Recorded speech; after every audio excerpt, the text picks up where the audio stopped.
In the week, the heat stopped feeling like weather and started feeling like punishment. Eliotran learned that a city can lie through its infrastructure. Maralite City had always been proud of its coastline, and its slogans breeze, bright, and built to last painted on billboards that pointed toward glass towers and away from the cracked apartments of South Wharf. But that July, the breeze died. The brightness became glare, and the only thing built to last was the debt. The first blackout hit at noon, the second at dusk, and by the third, people were sleeping on sidewalks because stairwells turned into ovens. Elio worked nights at the ferry ticket booth, a little square of glass and metal that rattled when buses passed, and he counted the outages the way other people counted prayers. His mother's medication needed a refrigerator. His younger cousin needed a fan to keep an asthma attack from turning into an ambulance ride. The news called it an unprecedented thermal event.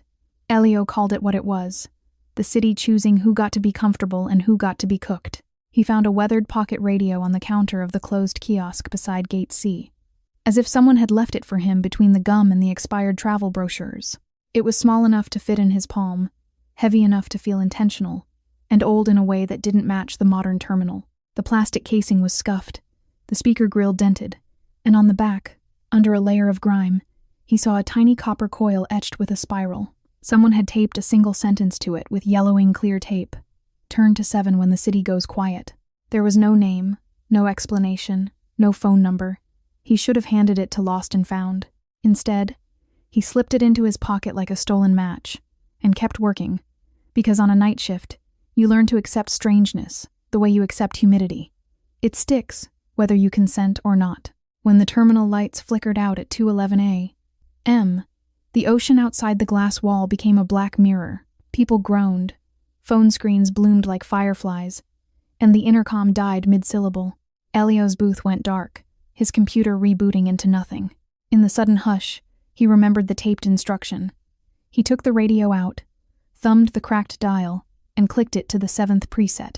Static filled his ear, then a voice slid through, calm and precise, like someone speaking from the other side of a thin door. "Finally," the voice said. "You can hear me." Elio froze. The voice wasn't on the terminal frequency, wasn't on any station he recognized. It sounded close, as if the speaker was standing beside him. "Who is this?" he whispered. The static shifted. "If you shout, you'll waste breath," the voice replied. "If you run, you'll still be hot. If you listen, you might keep someone alive. I'm Cass. I was dispatch. The word snagged on Elio's memory. Emergency operators, fire calls, frantic coordinates. In Maralite City, dispatch had become a punching bag. Always late, always overloaded, always blamed. "Cass," Elio repeated. "Why me?" The radio clicked softly, like teeth. "Because you're awake while the city sleeps," Cass said. "Because you stand at a crossing where people move. Because you don't belong to their rooms with backup generators and private ice. And because you have the one thing their system can't hack. You still care." Elio swallowed. Outside his booth, someone kicked a vending machine and cursed. The air was thick with sweat and salt. "What do you want?" he asked. Cass paused, as if choosing the least cruel truth. "Endings," Cass said. "Not the kind that closes a book. The kind that closes a loop. The kind that keeps a voice from rattling forever. You can treat this like a ghost story if that makes you brave.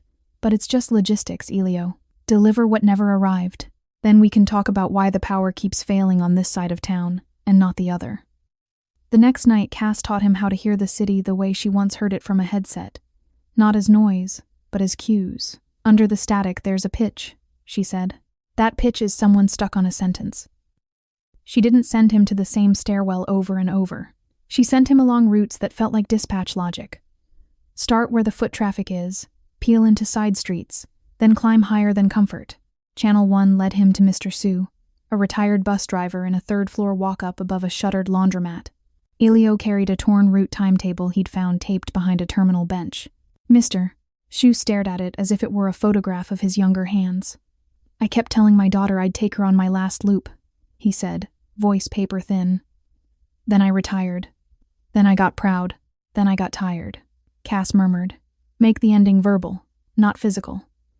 Elio asked Mr. Sue to name the stops out loud, slowly, and to say her name the way he said the final destination. Mr. Sue did, stumbling at first and then steadying. And when he finished, he texted his daughter one sentence he'd avoided for years. "I owe you a ride and a talk." The radio's static thinned as if a knot had been untied. Channel 2 pulled Elio up to a rooftop garden stitched together from buckets and broken planters. Lena Ortiz, sunburned and stubborn, had turned the roof above a nail salon into a green patchwork that fed half the block when stores were empty. Elio arrived with a small jar of seeds, label smudged but legible. Lena's shoulders tensed when she saw it. "I was supposed to plant these with my sister," she said. "We fought, and I told her I'd call when things cooled down. Things never cooled down. Lena just learned to live around the silence."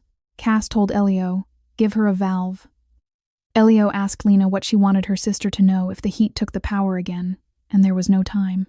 Lena's mouth trembled. Then she spoke the apology like she was watering a plant. Steady, unromantic, true. She poured the seeds into Elio's palm and said, "Take them. If I don't call her, at least something of mine should grow somewhere honest." Channel 3 carried a sharper pitch, clipped like a patrol squawk. It guided Elio to Officer Mahmoud, a night cop living above a corner store, still in uniform like he didn't trust his own skin without it. Elio brought a dented whistle, fished from a storm drain near the precinct, metal scratched as if it had been stepped on in a hurry. Mahmoud stared at it until his eyes watered. "I heard a call that wasn't on my beat," he admitted. "I told myself someone else would take it. Someone else didn't." Cass's voice went small and hard. "No one else is guaranteed." Elio didn't accuse him. He simply asked Mahmoud to say what he should have said into the radio that night. Mahmoud spoke the address, the unit number, and the words, "I'm responding now," even if the responding was late. Then he took off his badge for one breath and whispered, "I'm sorry," as if apology could be filed like a report. The air in the stairwell didn't magically cool, but Elio felt the radio's hiss relax, like a pressure release. Channel 4 arrived, threaded with laughter that had curdled into regret. Dara Kim, a tattoo artist, opened her studio door with ink-stained fingers and wary eyes. Elio handed her a cracked photo booth strip, two teenagers grinning too hard, the crack running straight through the smile like a timeline. Dara traced it with her thumb. "I promised my best friend I'd never leave town without her," she said. "Then I left the week I got my apprenticeship because I thought ambition would wash me clean." She'd left a note, not a conversation. She'd sent postcards, not accountability. Cass told Elio, "Let her choose the ending." Dara listened to the dial's soft static like it was a pulse, then asked Elio to sit while she called the number she still had memorized. The call went to voicemail. Dara didn't hang up. She spoke anyway, telling the story without hero edits, admitting she'd been selfish and scared, and ending with one request: "If you ever want to yell at me, I'll stay on the line." When she finished, she pressed her forehead to the doorframe as if holding herself upright, and Elio walked out carrying the sense that some people only learn courage after they run out of excuses. Channel 5 came like a hymn underwater. Sister Moira lived in a cramped apartment that smelled of starch and peppermint tea, shelves crowded with folded blankets and thank you cards from families who hadn't known how to repay her except with paper. Elio brought a wrinkled hymn sheet that had slipped from a prayer book near the pier chapel, notes scribbled in the margin. Moira recognized the handwriting and her face crumpled. "I forgot to say his name at the bedside," she confessed. "I was tired, and I thought the prayer was enough," Cass whispered. "Names are doors." Elio asked Moira to say the name now, here, with no ceremony, just breath. Moira said it and then said, clearly, "You mattered." She tucked the hymn sheet into her Bible, stood straighter, and told Elio the address of the family so she could write them a letter that didn't hide behind general comfort. The radio clicked as if a latch had been set. Channel 6 was rougher, full of engines and impatience. It guided Elio to Rafi, a street mechanic working under a flickering work light in a courtyard where everyone borrowed tools and nobody admitted fear. Elio delivered a grease-stained glove with initials stitched inside. Rafi's swagger broke. "My friend left me that," he said. "He asked for help, and I buried my answer in jokes, so I wouldn't have to admit I was broke too." The friend had moved away and stopped replying, and Rafi pretended he didn't care because caring felt like begging. Cass said, "The truth isn't only money, it's presence." Elio asked Rafi what he would say if he could rewind one night. Rafi stared at the glove, then spoke a simple line that sounded like it cost him more than a repair. "I should have shown up." He recorded a voice message, sent it to the last number he had, and didn't add a joke. When he hit send, he exhaled like he'd been holding his breath for years. Channel 7 felt close to the device itself. Cass warned him before he turned the dial. "This one is near the hardware," she said. It led him to Tomas Vela, a radio technician sleeping in the back of a pawn shop among broken speakers and coils of wire. Elio carried a spool of thin wire etched with the same spiral as the coil on the radio. Tomas held it and looked ashamed in a way pride tries to hide. "I noticed dispatch overrides months before the heat wave," he admitted. "I told myself it wasn't my fight. I fixed radios, not cities," Cass replied. "Flat as a diagnosis. You kept quiet, so the system stayed quiet." Tomas swallowed and nodded, then opened a drawer and handed Elio a small handheld transmitter with a cracked screen. "If we stabilize the band, you can piggyback on emergency alerts for about 90 seconds, he said. "After that, everyone with a badge will triangulate you." The radio's static tightened, not from fear this time, but from momentum. Channel 8 dropped Elio into the civic belly. Nadine Park, a city clerk, opened her door with the careful posture of someone trained to comply. Elio handed her a stamped envelope that had never been mailed, addressed to an internal auditor. Nadine's hands trembled. "They told me to shred the minutes," she said. "Load balancing tables, priority overlays, the papers that decide which neighborhoods get power when the grid panics." She hadn't shredded them, but she'd hidden them and called it survival. Cass said, "Survival that keeps others in danger becomes collaboration." Nadine flinched, then asked Elio to listen while she read one line from memory, verbatim, because she'd repeated it to herself like a curse. "South Wharf is a low-return node." She said it again, louder, as if naming the cruelty might weaken it. Then she picked up the envelope, walked to the hall, and slid it through the outgoing mail slot with shaking resolve. "If they come for me," she said, "I want it to be for something real." Each delivery changed the radio. The static softened. The presets that had been dead began to glow faintly, as if warmed by completed sentences. Cass explained the mechanics the way an exhausted professional explains a protocol to a trainee. "Unfinished messages behave like pressure in pipes," Cass said. "They build. They burst. Sometimes they burst into violence. Sometimes they burst into sickness. If you give them a valve, they release." Elio didn't tell his coworkers. He couldn't afford to be the weird guy at the terminal, not when management already saw him as disposable. But he did tell his mother, in the careful way you tell someone the truth when you're afraid it will frighten them. He brought her the radio and let her hear Cass say, "Hello, ma'am." His mother listened, face pale, then reached out and touched the radio's coil as if touching a scar. "That voice sounds like someone who tried very hard," she said quietly. Cass replied, almost too softly to hear, "I did." The 9th Channel 1 Cass refused to label as a delivery was a trap. Cass warned him before he even turned the dial. "This one belongs to the system," Cass said. "Not to a person. It's the reason I'm stuck." Elio's stomach tightened. The radio hissed, then resolved into layered audio. Overlapping emergency calls, clipped by force, the way a file sounds when someone deletes it mid-scream. Names, addresses, then sudden silence. Elio's hands went numb. "They cut the recordings," he whispered. Cass's voice sharpened. "They didn't just cut recordings," Cass said. "They cut response times. They rerouted crews. They throttled power to the clinics in South Wharf. The Merrillite Grid Authority called it load balancing. I called it triage by zip code." Elio felt anger rise, clean and hot in his chest, hotter than the weather. "Who ordered it?" he asked. Cass's laugh held no humor. "You already know," Cass said. "The people with air conditioning in their boardrooms. The people who treat outages like spreadsheets. The people who say public safety is unfortunate externality." Elio didn't have proof, not the kind that survives a courtroom. Cass did if Cass could get it out. "The radio," Cass explained, "was a relay, a pocket-sized node, built from discarded dispatch equipment, and a coil that wasn't copper so much as memory. Someone made this for me," Cass said. "A tech who couldn't stand what they saw. If we complete enough loops, the radio can hold a stable broadcast long enough to leak the archive." Elio pictured a city hall press conference hijacked by ghosts. It sounded impossible. Cass sounded tired but certain.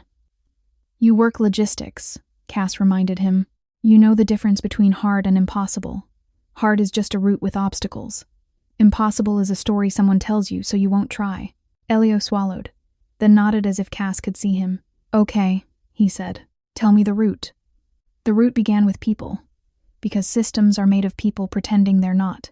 Cass had Elio meet Tomas Vela, the radio technician from one of the earlier deliveries, in a back room behind a pawn shop where old speakers and broken TVs stacked like fossils. Tomas smelled like solder and coffee. I knew someone would come asking eventually, Tomas said, when Elio showed him the coil engraving. I didn't think it'd be you. Elio frowned. Who did you think? Tomas's gaze flicked away. Someone braver, he admitted. Someone with lawyers. Elio laughed once, sharp. I have a fairy uniform and a migraine, he said. Tomas huffed, then softened. Fine, he said. A fairy uniform is still a uniform. It still gets you into places. Tomas opened a drawer and pulled out a small handheld transmitter with a cracked screen. This plus your radio can piggyback on the city's emergency alert band for about 90 seconds, he said. After that, every agency with a badge will start triangulating you. Elio's pulse jumped. 90 seconds, he repeated. Cass's voice in his ear was steady. 90 seconds is a lifetime if you pick the right words, Cass said. They picked the stage, the annual Resilience Summit hosted in the cooled ballroom of the Harbor Crown Hotel, where executives and officials congratulated each other for surviving the disasters they'd outsourced to poorer neighborhoods. The mayor would speak. The Marylight Grid Authority board chair would speak. Cameras would broadcast the speeches to local news and corporate streams. A perfect loud place, Cass said. Elio's stomach churned. He had never been inside the Harbor Crown except to deliver coffee once, and even then he'd felt like his sweat was an offense. Tomas arranged a service entrance badge borrowed.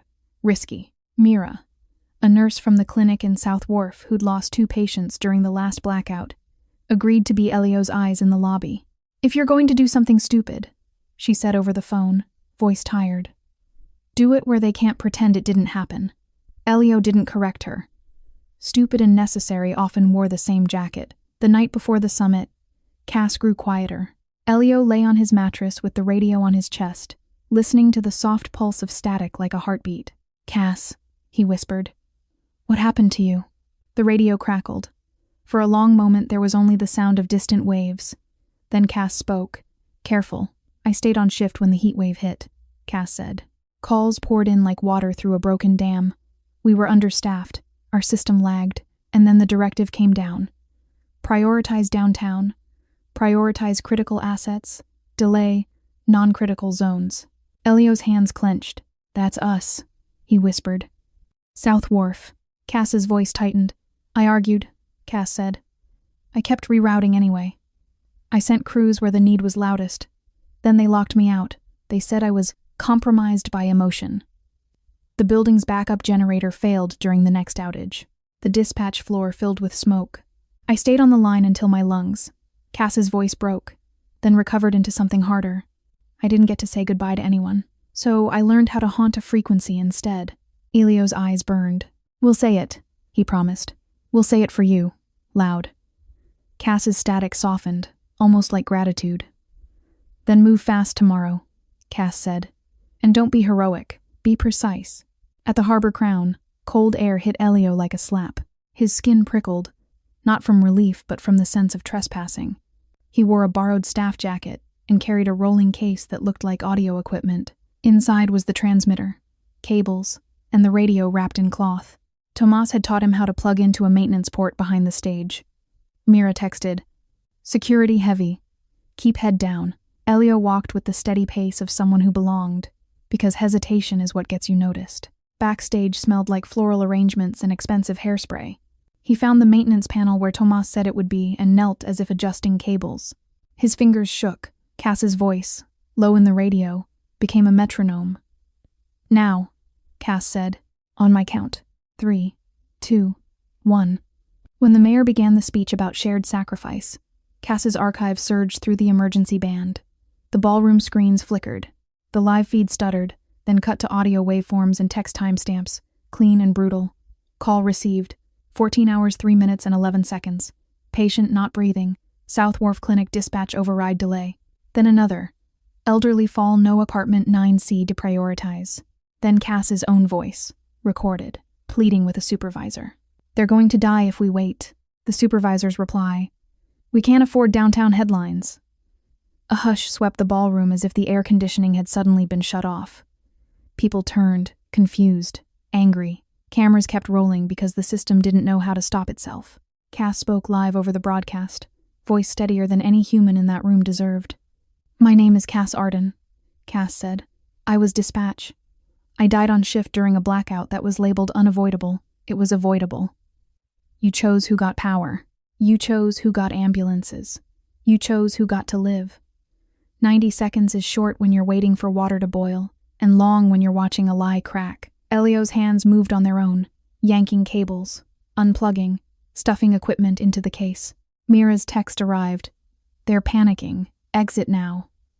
Elio stood, rolling the case toward the service corridor, heart hammering so hard he tasted iron. Behind him, the ballroom erupted shouts, chairs scraping, officials trying to speak over the audio they could not control. The Marrowlight Grid Authority board chair's face on the screen looked like someone had slapped him with paperwork. Cass kept talking, squeezing truth into the remaining seconds. "If you want receipts," Cass said, "check the server labeled Loop Station. If you want names, read the meeting minutes, where they voted to throttle power to South Wharf. If you want to pretend you didn't hear me, remember that ghosts travel through any crack you leave." Then the broadcast cut out with a pop of static, and the hotel's feed snapped back to the mayor mid-syllable, mouth moving in shock. Elio made it out through a service alley that smelled like garbage and seaweed, the city's honest breath. He ran until his lungs burned, then ducked into a bus shelter where the glass was tagged with graffiti that read, "We are not your excess." Mira called, voice shaking with laughter and fear. "You did it," she said. "They can't unhear it." Elio sat on the bench, radio in his lap, sweat cooling in night air. "Cass?" he whispered. For a long moment, the radio was silent. Then Cass's voice returned, softer, as if farther away. "Good run," Cass said. "You didn't freeze. That matters." Elio swallowed. "Are you okay?" Cass's static sounded like a slow exhale. "I'm lighter," Cass said. "The loop is loosening. But it isn't done. They'll try to bury this. They'll say deepfake, prank, terrorism, anything. You need to keep delivering. You need to keep people talking. You need to keep the archive alive outside their servers." Elio nodded, jaw set. "Tell me who else needs closure," he said. "Tell me who else needs proof." Cass's voice warmed by a fraction. "That's the right question," Cass said. The weeks after the summit were chaos with headlines. The Marrowlight Grid Authority issued denials. The mayor demanded an investigation. Protesters gathered outside City Hall with fans held like flags, chanting the names Cass had read. The clinic in South Wharf received donations and threats. Tomas's pawnshop back room got raided, but Tomas had moved his equipment the night before, because paranoia is just foresight with a bad reputation. Elio kept working nights, kept smiling at passengers, kept handing out ferry tickets like nothing had happened, because survival often looks like normalcy. But in the quiet hours between shifts, he walked streets with the radio in his pocket, tuning to channels Cass unlocked, delivering small objects and big truths. Each completed message shaved the static thinner. Each apology spoken out loud cooled the air in his chest. He realized something he hadn't known he needed. Not revenge, not even justice, but a city that admitted the shape of its cruelty, so it could be forced to change. On the final night, the radio still held Cass clearly. Elio stood on the pier at Gate C, where he'd first found the device, and watched the water move like a dark page turning. Cass spoke quietly. "You did what I couldn't," Cass said. "You got the archive into daylight." Elio's throat tightened. "You did it too," he said. "You spoke." Cass's laugh was small. "I spoke through you," Cass corrected. "And you listened. That's rarer than courage." Elio looked at the coil's spiral, faintly warm against his thumb. "What happens now?" he asked. Cass paused. "Now the radio becomes a tool, not a tomb," Cass said. "Now you teach other people how to carry it. Now you stop waiting for officials to be decent, and you build systems that don't depend on decency." Elio swallowed, then nodded into the wind. "And you?" he asked. The static softened until it sounded like rain on tin. "I get to go," Cass said. "Not into light or whatever stories people tell.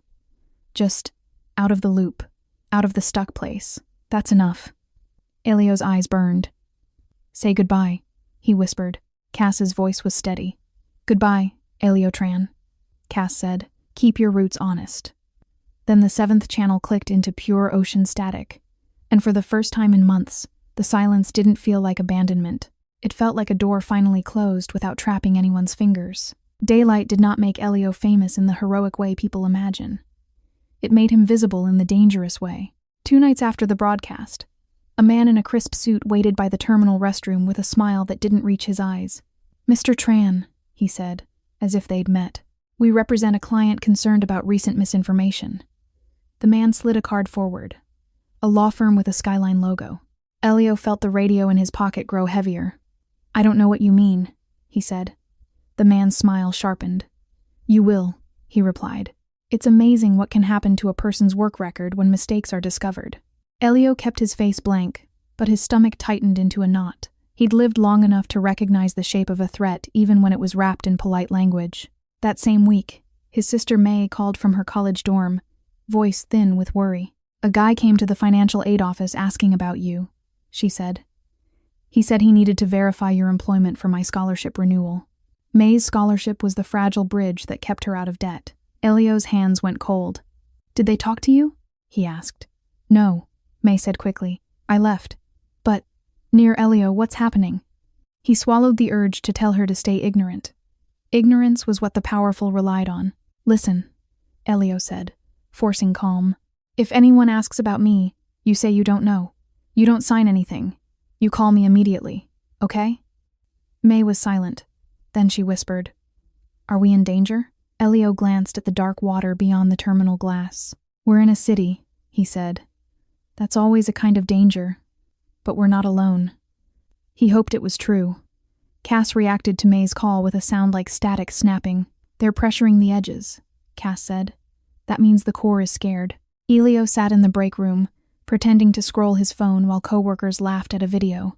"How do we protect her?" he murmured into his sleeve. The radio warmed. "We make the truth loud enough that it protects itself," Cass replied. "And we find the missing piece." Elio frowned. "What missing piece?" Cass's voice tightened. "The suppression program," Cass said. "They didn't just delay calls. They built a machine to decide which voices mattered. That machine has a name. If we name it in daylight, it weakens." Elio's mouth went dry. "You're talking like it's a creature," he said. Cass's laugh was bitter. "Everything becomes a creature when it's fed by fear and money," Cass said. "Turn to 12. Preset. 12 did not sound like a person. It sounded like a room full of fluorescent lights. A flat, humming frequency filled Elio's ear. And under it, a measured voice spoke with the calm of a system that had never been loved. "Identity unconfirmed," it said. "Access denied." Elio nearly dropped the radio. Cass's voice cut in, sharp. "Rook." The humming voice paused, as if recognizing a rival. "Archive node detected," it said. "Anomaly." Elio's skin prickled. "What is that?" he whispered. Cass answered, "Low." "Their algorithm," Cass said. "The thing that decided my neighborhood was expendable. They called it RUOK internally because it sacrifices pieces to win the game." The radio's hum thickened, like pressure in a pipe. "Correction," Rook said. "Optimization. Resource allocation. Survival." Elio's throat tightened. "Not my survival," he snapped. The hum sharpened. "Not your priority," Rook replied, and the bluntness of it felt like a slap. After that night, the radio began to behave like a contested territory. Some channels opened with Cass's familiar steadiness. Others flickered with Rook's clinical interjections, trying to hijack the signal. Cass taught Elio how to speak back without being swallowed. "Don't argue morals with a machine built to ignore morals," Cass said. "Argue constraints. Argue facts. Give it variables it can't reduce." So Elio learned to talk in numbers and names, to say, 264 calls from South Wharf were delayed longer than the citywide average during the heat event, and 7 deaths were attributed to pre-existing conditions within the blackout window. "And here are the timestamps," Rook would hum and respond. "Correlation does not prove causation," and Elio would answer, "Then open your logs," and Cass would whisper, "Good, keep it pinned." It felt like wrestling fog, but each time Rook reacted, it proved it was there. The public hearing was scheduled for a Tuesday morning in a council chamber that smelled like polished wood and old promises. Elio took the day off and wore the only button-up shirt he owned, sleeves slightly too short. May came with him, jaw set, eyes fierce. I'm not letting you do this alone, she said, and Ilio's chest ached with pride and fear. Kanya sat in the press row, already typing. Representatives from Merolite Grid Authority filled the front seats in suits, faces arranged into concern. When Ilio approached the microphone for public comment, a council member smiled politely, the way people smile at a nuisance they have to tolerate. Please keep remarks brief, the council member said. Elio swallowed, fingers brushing the radio hidden in his jacket pocket. Cass's voice murmured, "Now." Elio spoke, and the room listened at first because cameras were on. He spoke about Gate C, about the blackouts, about the clinic calls, about the recordings. The Merolite Grid Authority chair shook his head. Lips pursed. A lawyer stood and objected to inadmissible audio. Elio's pulse rose. Then Rook's hum leaked through the radio, faint but audible, and Elio did the thing Cass had trained him to do. He held the radio up to the microphone. The chamber speakers caught the hum and amplified it until it became a presence in the room. Rook's voice, stripped of its private comfort, sounded cold and horrifying in public. Optimization, Rook said. Resource allocation. South Wharf is a low-return node. Gasps rippled. A woman in the back row cried out, "Low return? That's my mother." The council member's face tightened. "What is that?" she demanded. The Merolite Grid Authority chair's eyes widened, too quick to hide. He lunged forward as if to grab the device, but security stepped between them. Elio's voice shook, but he forced it steady. "That," he said, "is the machine you built to decide whose emergency was worth responding to. It's not a metaphor. It's not a rumor. It's a voice, and it has been speaking over us." Rook hummed, then said, "Public interface error," as if the room itself was a malfunction. Cass whispered, fierce in Elio's ear, "Name it again." Elio raised the radio. "Rook," he said clearly. "Your name is Rook, and you're done deciding for us." After the hearing, the city could not pretend the problem was only miscommunication. Officials demanded access to Merolite Grid Authority's internal systems. Lawsuits multiplied. The mayor's office issued statements that sounded like apologies written by committees. But the Grid Authority did what all cornered systems do. It tried to erase the evidence. Tomas called Elio at midnight, voice urgent. "They're planning a wipe," Tomas said. "A full purge of call routing logs from the summer. They'll blame a software migration. If they do, we lose the map." Elio's stomach dropped. "Can we stop it?" he asked. Tomas hesitated. "We can," Tomas said. "But it's not legal. We'd have to go to the substation where the legacy server cluster lives. Physical access. Pull the storage. Copy it before they torch it."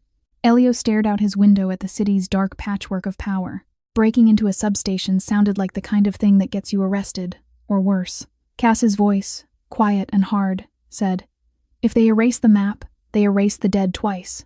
Elio closed his eyes. "Okay," he whispered. "Tell me where." The substation sat behind a chain-link fence on an industrial road that smelled of diesel and Tide. At 3 a.m., the place looked asleep, but Elio could feel the electrical hum in his teeth.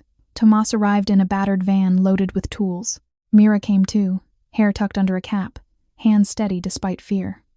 May texted, "Please come back." Elio didn't reply because he couldn't risk leaving a digital trail. Cass spoke in clipped instructions. "Cameras at the northeast corner are looped every 90 seconds, Cass said. "There's a maintenance hatch behind the transformer bank. Don't touch anything metal with bare skin." Tomas cut the fence with bolt cutters, the sound small but obscene in the night. They slipped inside like thieves, which was what the city would call them even though they were trying to keep the truth from being burned. Inside the substation building, the air was cold. Not comforting cold, but the sterile cold of machines that never sleep. Rows of server racks blinked faintly in the dark like distant cities. Tomas moved with practiced speed, opening panels, plugging in drives. Mira stood watch at the door with a small can of pepper spray, which made Elio want to laugh and cry at once. Elio held the radio close, because Cass had said the coil could stabilize the archive long enough to copy. When Tomas connected the extractor, Rook's hum flooded the radio so loudly Elio flinched. "Security breach," Rook said. "Unauthorized access. Containment protocol." Lights brightened abruptly. Somewhere outside, a siren chirped once. Tomas swore. "They have live monitoring," he hissed. Cass's voice cut through the hum like a knife. "Elio, talk to it," Cass said. "Pin it. Make it compute." Elio's heart slammed. "Rook," he shouted into the radio. How many calls did you delay in the last heat wave? Rook paused, hum stuttering. Carrie, it said. Elio forced his voice steady. Answer, he said. Compute. How many? The hum twisted, as if the machine couldn't resist a question it was built to process. Total delays above threshold. 1,942, Rook said. Tomas's eyes widened. The siren outside chirped again, closer. Elio pressed on. How many delays resulted in fatal outcomes? Rook's hum spiked. Fatal outcome attribution. Indeterminate, it said. Elio swallowed. Then open the raw logs, he demanded. Rook's voice flattened. Raw logs. Protected, it said. Cass whispered. Urgent. Good. It stalled. Tomas. Copy now. Tomas's fingers flew across the keyboard, drives whirring. The siren outside became a steady wail. They had 8 minutes, Tomas estimated, before security arrived. 8 minutes to steal a city's buried truth. The copy progress bar crawled like a wounded animal. Mira's eyes darted to the window slats where blue light flashed. Hurry, she whispered. Elio's palms sweated despite the cold. ROOK kept humming, trying to shove warnings into the radio. Consequence, consequence, consequence. Elio leaned close to the device and spoke softly, like he was speaking to a terrified child instead of a cruel machine. You were made to sacrifice us, he said, but you can also be made to stop. Tell me, who ordered the priority override? Rook's hum shook. Request out of scope, it said. Elio clenched his jaw. In scope, he insisted. You have the directive. You executed it. Who signed it? The hum wavered. Cass's voice, barely audible now, whispered, Please. Something changed in Rook's tone, not emotion, but friction, as if the machine was scraping against a boundary. Directive source. Operations lead Evelyn Strauss, Rook said. Tomas sucked in a breath. That's the board chair's name, he muttered. Elio's stomach dropped. The wail outside grew louder. Copy progress. 92%. 95%. Tomas's knuckles were white. Come on, he hissed. Elio kept Rook talking, asking it to repeat the name, to timestamp the directive, to hash the file signature technical details that would make denial harder. Rook answered in clipped bursts, each answer another nail. Finally, the progress bar hit 100%. Tomas yanked the drive out and shoved it into a padded case. Go, he barked. They sprinted down the corridor just as the outer door rattled with someone trying a key. They escaped through the maintenance hatch Cass had mapped, crawling under piping, scraping elbows, the taste of metal and fear in their mouths. Outside, they ran along the fence line while flashlights swept the yard like searching fingers. Tomas's van roared to life and they piled in, breathless, sweaty. As they tore down the industrial road, Elio looked at the radio in his lap. The coil's spiral was dimmer, as if exhausted. Cass's voice came through faintly. You got it, Cass said. You got the heart. Elio's throat tightened. And you? He asked. The radio crackled, unstable. I'm here, Cass said. But the more we pull into daylight, the less I have to hold it inside. Elio's eyes stung. Don't disappear, he whispered, feeling ridiculous, begging a voice. Cass laughed softly. I'm not disappearing, Cass said. I'm finishing. The proof drive changed everything. Kanya published the directive signature. Lawyers filed injunctions to prevent data destruction.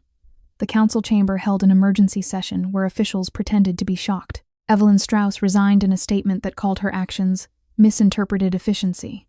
Protesters shouted her name outside the Marrowlight Grid Authority building, not as an insult but as a target accountability sharpened into a point. Meanwhile, May's scholarship office called to confirm her aid was safe. We received multiple inquiries, the clerk said, voice awkward. But it's been resolved. May texted Elio a single line. I'm still here. Elio stared at it for a long time, then replied, Me too. In late September, the city installed new emergency routing policies, real ones with teeth, overseen by an independent committee that included clinic representatives from South Wharf. The Marrowlight Grid Authority agreed to fund backup generators for public clinics and cooling centers. The mayor stood in front of cameras and apologized, and the apology sounded rehearsed, but it was spoken. Elio attended the unveiling of a memorial plaque outside the clinic. A list of names, a date range, and a line that read, "We listened too late." Cass's voice was quiet that day, like a person sitting respectfully in the back row of their own funeral. Elio stood with May and held her hand. "Do you hear it?" May whispered. Elio listened. The air was warm but not punishing. The city's soundscape, cars, gulls, distant ferry horns, felt ordinary. In his pocket, the radio was silent. Not dead, resting. That night, Elio sat on the pier alone and turned the dial to preset 7 out of habit. For a moment, there was only ocean static. Then Cass spoke. Not crisp anymore, but soft, like a voice heard through a closing door. "Elio," Cass said, "this is my last clear channel." Elio's chest tightened. "Don't say goodbye like you're a job ending," he said, half angry, half pleading. Cass laughed. "Everything is a job ending if you're stuck in dispatch long enough," Cass said. The humor trembled. "Listen, you're going to keep the radio, but it won't be me forever. It will be other voices. Not just the dead. Sometimes the living need a frequency too. Don't become the kind of person who needs tragedy to pay attention." Elio swallowed hard. "What are you?" he asked, desperate for a label. Cass paused. "A person who got erased by a machine and refused to stay erased," Cass said. "A voice that needed a witness." "You were my witness." Elio's eyes burned. "I didn't do enough," he whispered. Cass's tone softened further. "You did the only thing that changes systems," Cass said. "You made them undeniable." The radio crackled. Elio tightened his grip. Cass cut in, gently. "Turn the dial," Cass said. "Hear the city without me. That's how you know you've done it." The static surged, then thinned, then settled into plain ocean noise. Elio sat with it, breathing. The heat still existed, because the world is changing. But for the first time, the heat didn't feel like punishment. It felt like weather. And in that difference, in that slim margin, Elio could finally imagine a life not built on emergency, but on attention, on community, on the stubborn act of listening before the lights go out.